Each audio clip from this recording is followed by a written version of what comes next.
কেউ কথা রাখেনি। ৩৩ বছর কাটল, কেউ কথা রাখেনি। ছেলেবেলায় এক অষ্টমী, তার আগমনী গান হঠাৎ থামিয়ে বলেছিল, শুক্লা দ্বাদশীর দিন অন্তরাটুকু শুনিয়ে যাবে। তারপর কত চন্দ্রভুক আমাবস্যা চলে গেল, কিন্তু সে অষ্টমী আর এলো না। ২৫ বছর প্রতীক্ষায় আছি। মামাবাড়ি মাঝি নাদের আলী বলেছিল, বড় হও দাদা ঠাকুর, তোমাকে আমি ৩ প্রহরের বিল দেখাতে নিয়ে যাব, যেখানে পদ্ম ফুলের মাথায় সাপ আর ভোমর খেলা করে। নাদের আলী, আমি আর কত বড় হব?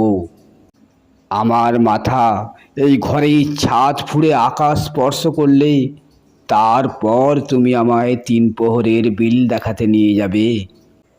একটাও রয়্যালগুলি কিনতে পারিনি কখনো। লাঠি লজেন্স দেখিয়ে দেখিয়ে চুষেছে লস্কর বাড়ির ছেলেরা।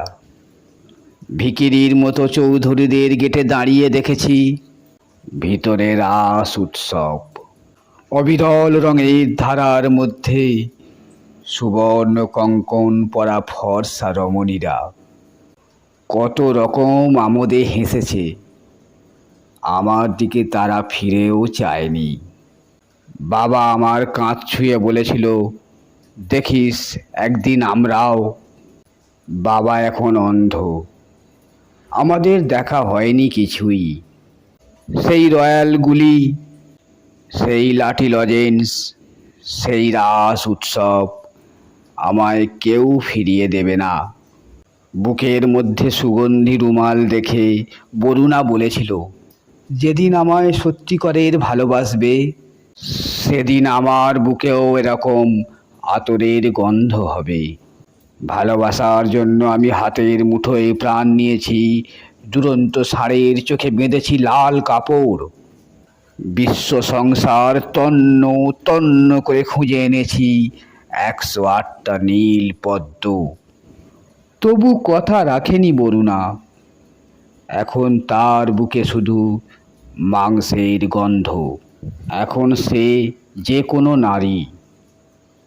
কেউ কথা রাখেনি, কেউ কথা রাখেনি। ৩৩ বছর কাটল, কেউ কথা রাখে না।